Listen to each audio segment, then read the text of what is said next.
Selamat pagi dan selamat berjumpa kembali anak-anak kami yang dikasihi. Hari ini kita masuk dalam pelajaran agama.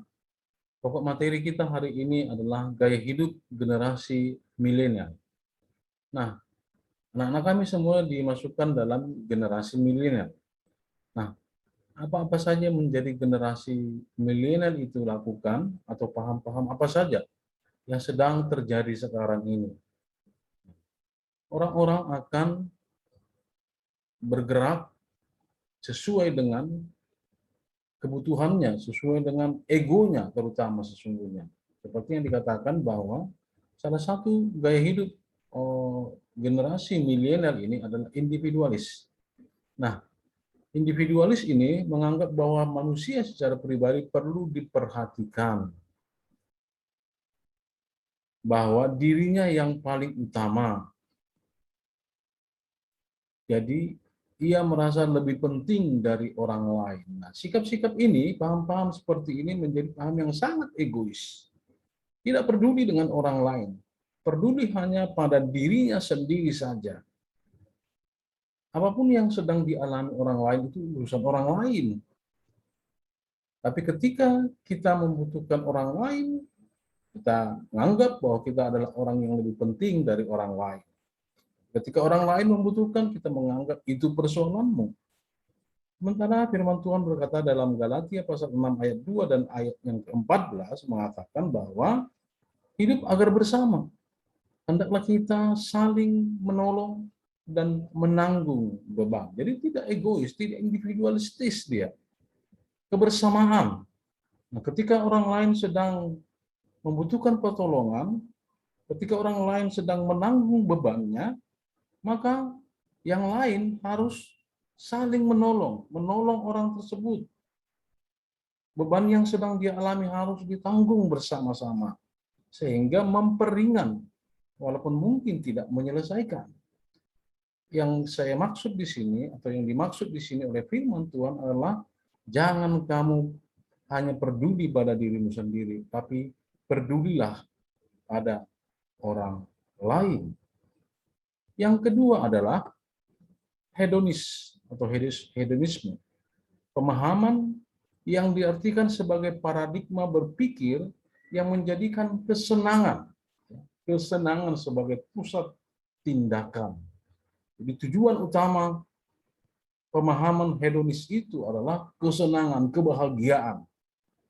Jadi jelas tujuan hidupnya adalah bersenang-senang, pesta pora, jalan sebagai tujuan utama. Ya, anak-anak kami yang dikasihi Tuhan kita Yesus Kristus, ini sangat menyenangkan sekali, sangat-sangat menyenangkan. Tapi apakah ini sesuai dengan apa yang dikatakan firman Tuhan? Dalam 1 Yohanes pasal 2 ayat 15 sampai 16 dikatakan, janganlah kamu mengasihi dunia ini dan apa yang ada di dalamnya. Jika orang mengasihi dunia, maka kasih akan Bapa tidak ada di dalam orang itu. Sebab semua yang ada dalam dunia, yaitu keinginan daging dan keinginan mata, serta keangkuhan hidup, bukanlah berasal dari Bapa, melainkan dari dunia ini. Jadi orang yang memahami hedonisme ini menganggap apa yang di dunia ini harus dinikmati.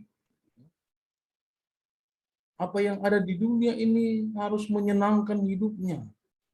Jadi mengejar apa yang di dunia ini yang merupakan pemberi kesenangan, itulah yang menjadi tujuan hidup ini. Tapi firman Tuhan tadi katakan bahwa semua yang ada dalam dunia ini, yaitu keinginan daging, keinginan mata, serta keangkuhan hidup bukanlah berasal dari Bapa. Jadi keinginan-keinginan seperti yang dipahami oleh para hedonis ini sesungguhnya tidaklah berasal dari Bapa. Karena tadi sebelumnya kita melihat individualis yang bersifat egois sekali itu hanya mementingkan dirinya. Nah, di sini dikatakan Kepentingan-kepentingan dunia ini saja itu bukan dari Bapa di surga, bukan dari Tuhan. Ya. Jadi konsep berpikir seperti ini harus diterangi oleh firman Tuhan. Yang berikut adalah konsumerisme atau konsumeris. Nah, paham yang menjadikan seseorang atau kelompok orang melakukan proses konsumsi atau memakai barang-barang hasil produksi secara berlebihan. Nah, kita melihat di sini bahwa orang sangat suka sekarang belanja, belanja seperti apa yang digambarkan di sini. Tapi apakah yang dibelanjakan itu menjadi kebutuhannya? Dia memang perlu, tapi tidak seperti sebanyak yang dia belikan, yang dia belanjakan. Sehingga ini disebut sebagai barang-barang yang berlebihan, yang tidak dipakai. Atau juga makanan. Pesan makanan sebanyak mungkin, tapi tidak bisa dimakan habis, akhirnya terbuang.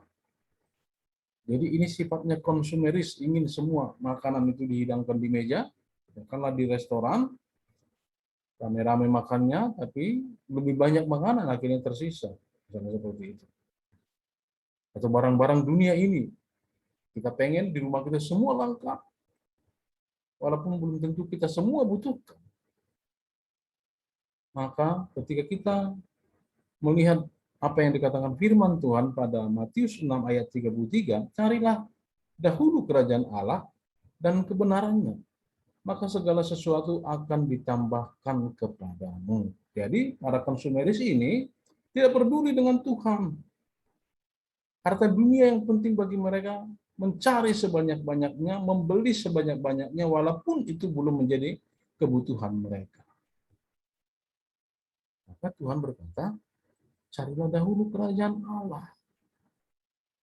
Bukan dikatakan carilah dulu hartamu, materimu sebanyak-banyaknya, kemudian carilah kerajaan Tuhan. Tidak.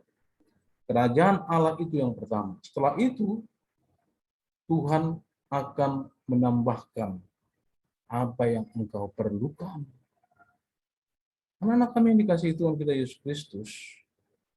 Jadi apa yang sedang terjadi pada era milenial ini harus juga kita pahami bahwa konsumeris itu adalah ciri-ciri milenial. Yang keempat adalah materialisme, ya, materi, harta benda, nggak jauh-jauh dari apa yang kita bahas sebelumnya. Orang yang berpikiran tentang hidup yang mendasarkan hidup pada materi, inilah yang disebut dengan orang yang materialis. Pengen harta banyak-banyak, numpuk di rumah, atau kumpulkan di bank segala macamnya. Padahal ketika kita meninggal, atau ketika manusia itu meninggal, satu pun tidak ada yang bisa dia bawa. Habis waktunya, habis tenaganya, habis uangnya untuk mencari materi sebanyak-banyaknya. Untuk apa? Untuk anak cucu. Anak cucu sebenarnya pun bisa mencari. Kemudian, ini nggak usah capek-capek. Sesungguhnya manusia itu mencari dan menyimpan sebanyak-banyaknya tanpa peduli pada orang lain. Karena firman Tuhan berkata pada Matius 6 ayat yang ke-19, janganlah kamu mengumpulkan harta di bumi ini. Karena apa? Karena harta itu akan dimakan rayap. Yang hilang begitu saja. Dan tidak kita bawa ke dalam kematian kita. Itu yang dikatakan oleh firman Tuhan. Boleh mencari harta sebanyak yang kamu butuhkan. Tapi mengumpulkan harta yang bisa dimakan nyengat, untuk apa? Tadi dikatakan, carilah dahulu kerajaan Allah, dan semua itu akan ditambahkan kepadamu. Itu ciri yang keempat. Ciri yang kelima adalah sekularis atau sekularisme, paham, ismenya itu paham. Sebuah paham yang memisahkan antara urusan agama dari kehidupan dunia atau urusan kehidupan dunia ini. Nah, artinya bahwa agama ini jalannya, sekularisme ini jalannya, dan jalan-jalan lain. Benarkah seperti itu? Mari kita cek pada Firman Tuhan dalam Lukas 10 ayat yang ke-27, kasihilah Tuhan Allahmu dengan segenap hatimu, dan dengan segenap jiwamu, dan dengan segenap kekuatanmu, dan dengan segenap akal budimu, dan kasihilah sesamamu manusia seperti dirimu sendiri. Jadi sekali di sini ditegaskan bahwa urusan kehidupan manusia tidak terpisah dengan urusan dengan Tuhan. Urusan kita mengasihi manusia, maka dengan demikian kita secara otomatis juga sedang mengasihi Allah. Dan mengasihi manusia dan mengasihi Allah. Tidak mungkin kita dapat mengatakan bahwa kita mengasihi Tuhan Allah, namun kita tidak mengasihi manusia. Itu nggak benar. Ketika kita mengasihi manusia, maka artinya kita pun sedang mengasihi Allah. Bagaimana dengan mengasihi Allah yang disebutkan di sini? Dengan segenap hati, dengan segenap jiwa, ya, itu yang pertama, dan dengan segenap kekuatanmu, fisik, dan dengan segenap akal budimu, hati, jiwa, itu di dalam, kekuatan itu fisikmu, akal budimu di kepala. Jadi segala sesuatu yang ada di dalam tubuh ini, kita memanfaatkan dengan mengasihi Allah melalui mengasihi sesama kita manusia. Jadi tidak terpisahkan sesungguhnya antara urusan kehidupan dunia dengan urusan kehidupan agama. Inilah yang menjadi materi kita pada hari ini. Kiranya Tuhan memberkati kita, Tuhan melindungi kita. Amin.